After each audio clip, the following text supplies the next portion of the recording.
सभी प्यारे साथियों, कैसे हैं आप सभी।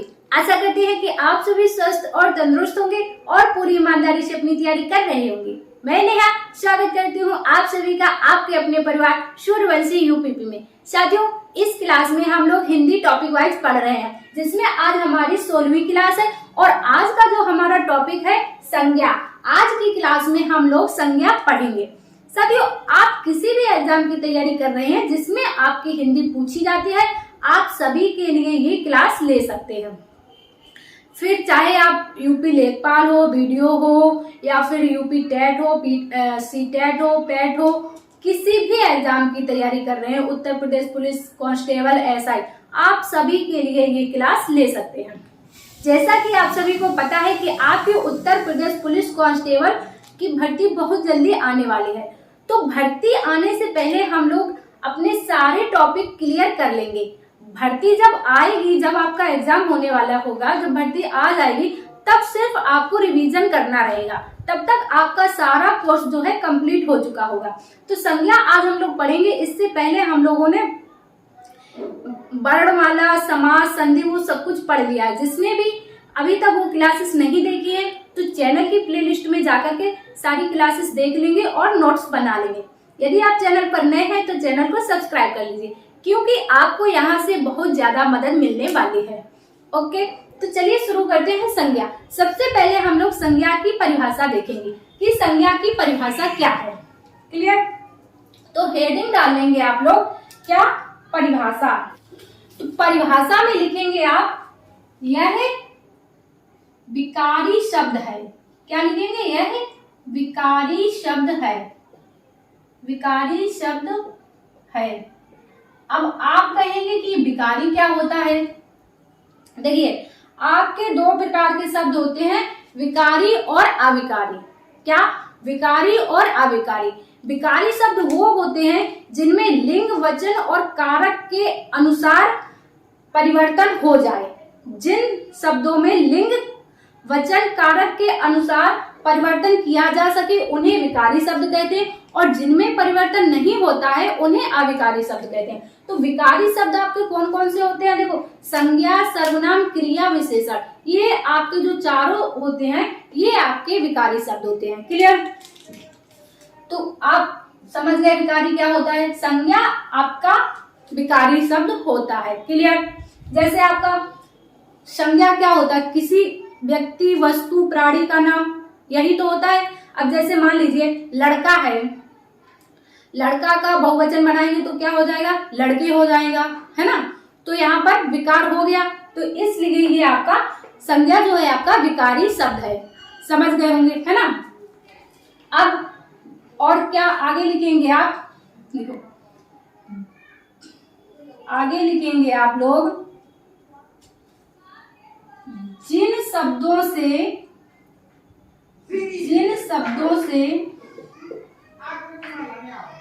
किसी प्राणी, वस्तु, गुण, है ना, प्राणी, वस्तु, गुण आदि का बोध हो। जिन शब्दों से किसी प्राणी, वस्तु, गुण, दोष आदि शब्दों का बोध हो उन्हें हम क्या कहते हैं? संज्ञा कहते हैं। ठीक, आदि का बोध हो तो वो शब्द आपके संज्ञा कहलाते हैं। वो शब्द संज्ञा कहलाते हैं। क्लियर? संज्ञा की परिभाषा समझ गए आप। जिन शब्दों से किसी प्राणी, वस्तु, या फिर मान लीजिए आप गुण, दोष, जगह, है ना, जगह, स्थान या फिर जगह, एक ही बात है ना, जगह या फिर स्थान आदि शब्दों का बोध होता है, वो शब्द संज्ञा शब्द कहलाते हैं। क्लियर? अब जैसे मान लीजिए आपका एक उदाहरण देते हैं। उदाहरण के तौर पर आप समझ लीजिए, जैसे आपका कानपुर गंगा नदी के किनारे बसा है। नदी के किनारे बसा है। क्लियर? अब देख लीजिए, कानपुर क्या हो गया आपका? कानपुर आपका क्या हो गया? स्थान, जगह का नाम है ना, शहर का नाम। और गंगा नदी क्या हो गई आपकी? गंगा नदी हो गई आपकी, है ना। तो जो ये शब्द होते हैं, जो किसी जगह या फिर किसी स्थान, किसी शहर, किसी वस्तु का, किसी व्यक्ति का, जिन शब्दों से नाम का पता चलता है, तो वो शब्द होते हैं आपके संज्ञा। क्लियर? इतना आप लोग समझ गए? इसको छाप लीजिए, इसको छाप लीजिए। इसके बाद आगे है आपका, देखिए, यदि आपसे क्वेश्चन इस तरह से पूछा जाए कि मुख्य रूप से या फिर रचना के आधार पर या फिर व्युत्पत्ति के आधार पर संज्ञा के भेद, समझ रहे हैं ना। यदि क्वेश्चन आपसे इस तरह से पूछा जाए कि रचना के आधार पर संज्ञा के कितने भेद हैं, या फिर व्युत्पत्ति के आधार पर संज्ञा के कितने भेद हैं, या फिर मुख्य रूप से संज्ञा के कितने भेद हैं, तब आप कितने बताएंगे? कितने? 3। कितने? 3। और या फिर क्वेश्चन ऐसे पूछ लिया जाए कि कामता प्रसाद के अनुसार संज्ञा के भेद। कामता प्रसाद जी ने आपके संज्ञा के कितने भेद माने हैं? कामता प्रसाद के अनुसार संज्ञा के भेद, है ना। संज्ञा कितनी भेद है आपके? 3। ठीक, समझ गए इतना? क्वेश्चन पूछा जाए आपसे मुख्य रूप से संज्ञा के भेद 3, रचना के आधार पर संज्ञा के भेद 3, व्युत्पत्ति के आधार पर संज्ञा के भेद 3, कामता प्रसाद के अनुसार संज्ञा के भेद 3। ठीक, इतना समझ गए? देखिए, वैसे तो आपकी संज्ञा टोटल 5 भेद होते हैं संज्ञा के, लेकिन जब क्वेश्चन ऐसे वाले तब आप 3 बताएंगे। यदि आपसे सिंपल सा क्वेश्चन पूछा जाए कि संज्ञा के कितने भेद होते हैं, तब आप 5 बताएंगे, क्योंकि जो 2 भेद होते हैं संज्ञा के आपके, वो आपके जातिवाचक संज्ञा के ही अंतर्गत रखे गए हैं। किसके? जातिवाचक संज्ञा के अंदर ही बताए गए। तो कौन कौन से 3 भेद हैं आपके? जातिवाचक संज्ञा, दूसरा आपका व्यक्तिवाचक संज्ञा, और तीसरा आपका भाववाचक संज्ञा। ठीक, ये 3 संज्ञा जो आपके कामता प्रसाद के अनुसार हैं, या फिर मुख्य रूप से हैं, या फिर रचना के आधार पर हैं, या फिर व्युत्पत्ति के आधार पर हैं। ठीक, ये हैं आपके मुख्य रूप से 3 संज्ञा। ठीक, और बाकी जो 2 संज्ञा है आपकी, वो जातिवाचक संज्ञा के ही अंदर है। कौन कौन सी आपकी? एक तो है आपकी समूहवाचक संज्ञा। कौन सी? समूहवाचक संज्ञा, है ना। और दूसरी है आपकी द्रव्यवाचक संज्ञा। कौन सी? द्रव्यवाचक संज्ञा। द्रव्यवाचक संज्ञा। ठीक, तो अगर आपसे टोटल पूछा जाए, क्वेश्चन टोटल नहीं, सिर्फ सिंपल इतना सा क्वेश्चन आपसे पूछ लिया जाए कि संज्ञा के भेद, क्या क्वेश्चन पूछ लिया जाए? संज्ञा के भेद, है ना। संज्ञा के भेद बताइए, तब आप बता देंगे 5। और बाकी अगर इनमें से कुछ लिखा हो मुख्य रूप से, या फिर रचना के आधार पर, या फिर व्युत्पत्ति के आधार पर, या फिर कामता प्रसाद के आधार पर, तो आप 3 टिक करेंगे। क्लियर? इतना आप समझ गए? संज्ञा के कितने भेद हैं? 5, मुख्य रूप से 3। क्लियर? यदि क्लास आपको पसंद आ रही है तो क्लास को लाइक कर देंगे, और अगर अभी तक चैनल को सब्सक्राइब नहीं किया है तो सब्सक्राइब कर लीजिए, है ना। तो इतना आपको क्लियर हो गया। इसको आप छाप लेंगे, फिर हम लोग आगे जातिवाचक संज्ञा पढ़ेंगे। तो सबसे पहले आप लोग हेडिंग डाल लेंगे जातिवाचक संज्ञा। क्या? नंबर 1 हेडिंग डालेंगे जातिवाचक संज्ञा। ठीक, अब देखिए जातिवाचक संज्ञा में क्या होता है आपका?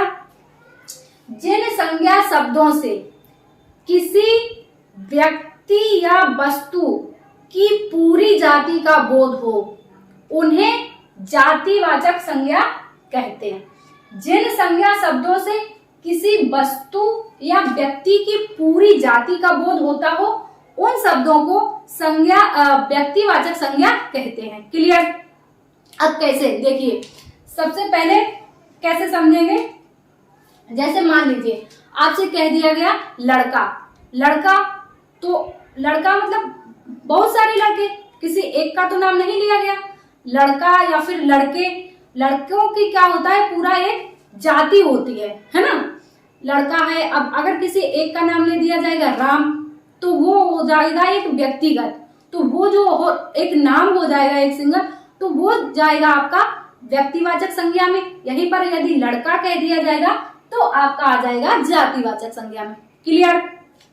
कैसे, देखिए इसमें कौन कौन से शब्द आते हैं आपके।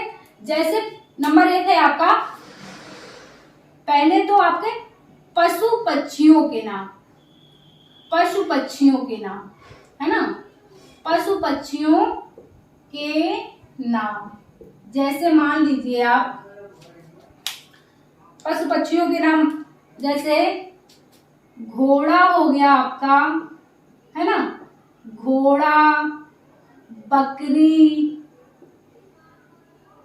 घोड़ा हो गया, बकरी हो गया, बैल भैंस, है ना, बैल हो गया, भैंस हो गया। ये सारे जो आपके पशु पक्षियों के नाम होते हैं। मोर हो गया, तोता हो गया, तोता, तोता की क्या होती है, पूरी जाति होती है ना। अब आपने कह दिया तोता, मतलब जैसे कि तोता होते हैं ना, आप बोलेंगे कि तोता उड़ रहे हैं, मतलब बहुत सारे तोता होते हैं। अब उन्हीं में से जो आप पाल लेते हैं, घर में एक तोता रख लेते हैं, तो उसका एक नाम दे देते हैं। जैसे ज्यादातर लोग जो तोता का नाम रखते हैं मिट्ठू, मिट्ठू क्या कर रहा है ना, ऐसे, तो वो फिर एक तोता जब हो जाएगा, उसका नाम हो जाएगा, तो वो आपका व्यक्तिवाचक संज्ञा में आ जाएगा। लेकिन जब यहाँ पे बहुत सारे तोतों की बात होगी तो आपका जातिवाचक संज्ञा के अंदर आ जाएगा। ठीक, इसी तरह पशु पक्षियों के नाम हो गए आपके, शहरों के नाम हो गए, शहर आ जाएगा आपका, देश आ जाएगा, है ना। तो ये सारे शब्द जो होते हैं आपके जातिवाचक संज्ञा के अंदर आते हैं। और 2 नंबर पे लिख लेंगे आप सगे संबंधी, या फिर आपके 2 नंबर पे सभी संबंधियों या पदों के नाम, संबंधियों या पदों के नाम, पदों के नाम। कैसे, जैसे मान लीजिए आप, जैसे भाई है, भाई, बहन, है ना, भाई बहन, चाचा, मामा, है ना। तो ये जो शब्द है आपके किसके अंतर्गत आते हैं, आपके जातिवाचक संज्ञा। अब जैसे आपसे पूछा जाए आप कितने भाई हैं, तो आप क्या कहेंगे, 4 भाई। तो जो 4 हैं, 4 भाइयों की एक जाति है। वहीं पर अगर आप एक भाई का नाम बता देंगे, राम बता देंगे, श्याम बता देंगे, पवन बता देंगे, है ना, तो वो हो जाएगा आपका व्यक्तिवाचक संज्ञा। क्लियर है ना। इसी तरह से चाचा, चाचा बहुत सारे होते हैं, चाचा की एक जाति हो गई। कोई एक चाचा का नाम ले देंगे कि रमेश चाचा, तो वो आपके व्यक्तिवाचक संज्ञा में आ जाएंगे। क्लियर। इसी तरह पदों के नाम, जैसे आपका हो गया डॉक्टर हो गया, है ना, डॉक्टर हो गया, अध्यापक हो गया,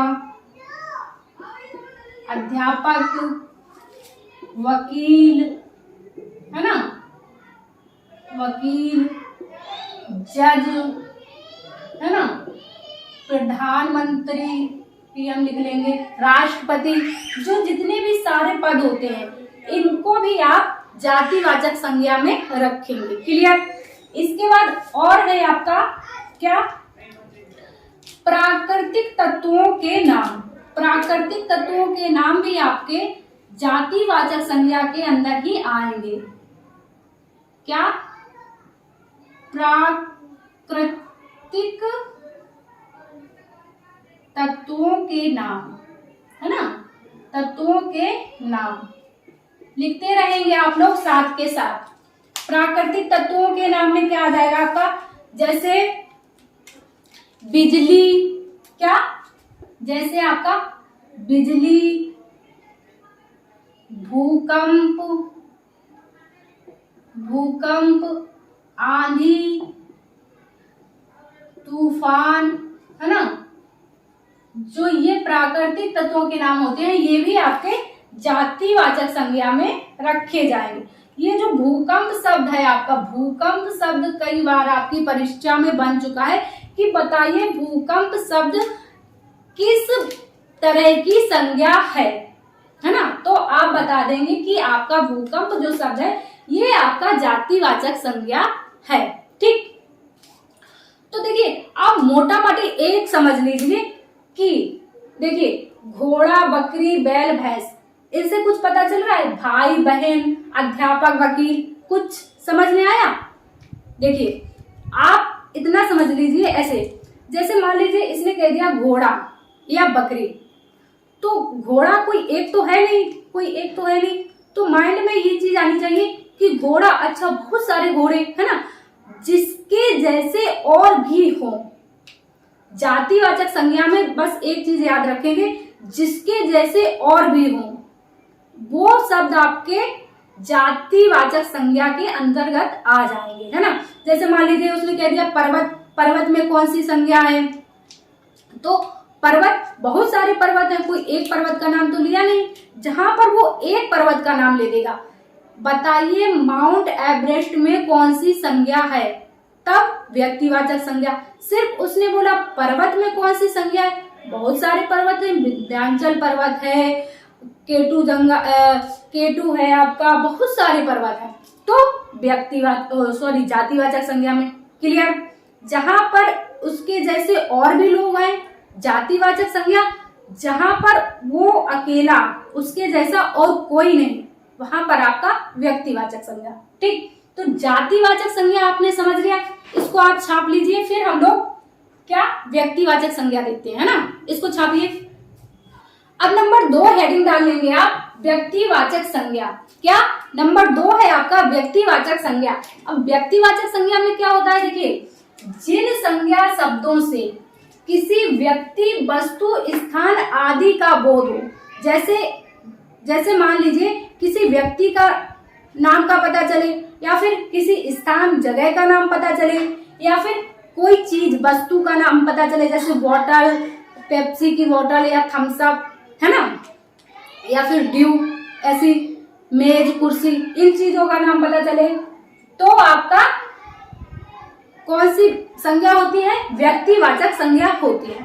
ठीक, कैसे पहचाने, देखिए जैसे आपका नंबर 1 पे है देश के नाम, देश, या फिर मान लीजिए आप देश या व्यक्ति के नाम, है ना, देश या व्यक्ति के नाम, देश, व्यक्ति, स्थान, है ना, इनके नाम। अब जैसे मान लीजिए इसकी मोटी मोटी परिभाषा क्या है, जिसके जैसा कोई और ना हो, जिसके जैसा कोई और ना हो, मान लीजिए, समझ लीजिए वहां पर है आपकी व्यक्तिवाचक संज्ञा, जैसे देश के नाम।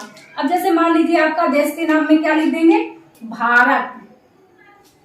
क्या भारत देश के जैसा कोई और देश है? क्या आपके इंडिया जैसा कोई दूसरा देश है, या फिर ऐसा हो सकता है? कतई नहीं, है ना। भारत, अमेरिका मान लीजिए, क्या अमेरिका जैसा कोई और देश है? नहीं, है ना। तो इसमें कौन सी संज्ञा हो जाएगी आपकी, व्यक्तिवाचक संज्ञा। शहर के नाम जैसे मान लीजिए आप लखनऊ, है ना, लखनऊ जैसा कोई और शहर नहीं, है ना, लखनऊ हो गया, कानपुर हो गया आपका। इसी तरह व्यक्तियों के नाम जैसे राधा, रीमा, पवन और नेहा, है ना, जैसे राधा,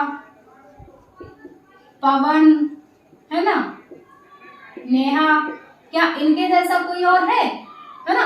नहीं।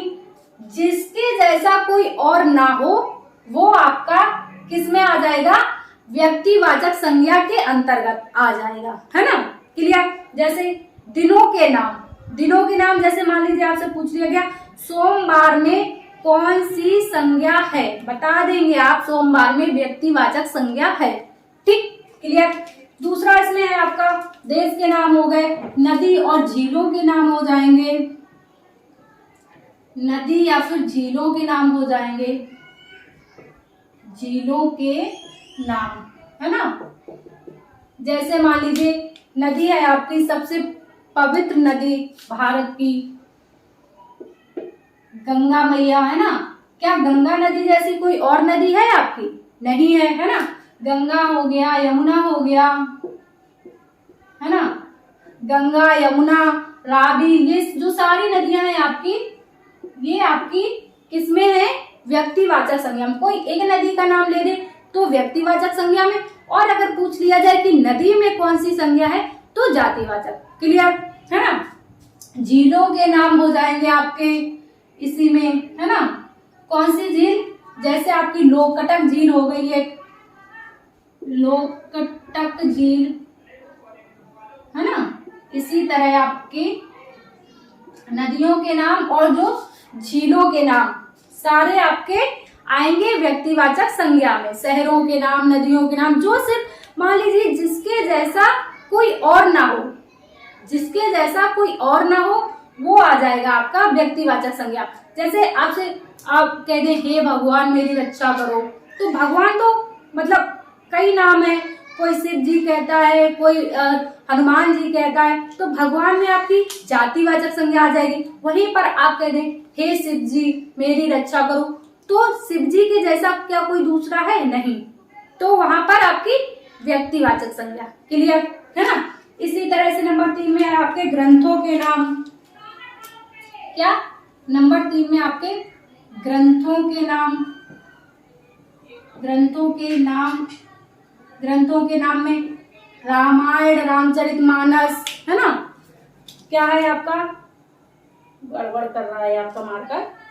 जैसे आपका रामायण हो गया, है ना। भगवद गीता हो गया। क्या इनके जैसा कोई और है? इनके जैसी कोई और पुस्तक है? रामायण जैसी कोई और पुस्तक है? बिल्कुल नहीं, है ना। उपन्यास हो गए आपके, जैसे गोदान गवन, है ना, प्रेम शंकर जी के, तो उनके जैसा कोई और नहीं। वहां व्यक्तिवाचक संज्ञा, जिसके जैसे और भी हो वहां जातिवाचक संज्ञा। तो आपने दो संज्ञाओं, व्यक्तिवाचक संज्ञा और जातिवाचक संज्ञा पढ़ लिया है। उम्मीद करते हैं कि यहाँ तक आपको बहुत अच्छे से समझ में आ गया होगा। यदि आप नोट्स बनाते रहेंगे तो आपको बिल्कुल क्लियर होता रहेगा। एक दो बार पढ़ लेंगे, ये वाला टॉपिक आपका बिल्कुल कंप्लीट हो जाएगा, है ना। तो ये क्लास, आज संज्ञा की क्लास में हम लोगों ने दो संज्ञा पढ़ ली, व्यक्तिवाचक संज्ञा और जातिवाचक संज्ञा। अब आपकी 3 संज्ञा बची हैं, वो हम लोग नेक्स्ट क्लास में पढ़ेंगे, है ना। तो आज की क्लास को यहीं तक रखते हैं। आपको क्लास कैसी लगी है आप लोग कमेंट्स में बताइएगा कि आपको क्लास कैसी लग रही है, आपको क्लास पसंद आ रही है या फिर नहीं आ रही है। यदि आप चैनल पर नए हैं तो चैनल को सब्सक्राइब कर लीजिए, ताकि आगे आने वाली क्लासों के नोटिफिकेशन आपको समय पर मिलते रहे। मिलते हैं आप सभी से अगली क्लास में। जब तक के लिए स्वस्थ रहिए, मस्त रहिए, हेल्दी रहिए और अपना ख्याल रखिए, अपने माता पिता का ख्याल रखिए और अपनी तैयारी करते रहिए। जय हिंद साथियों।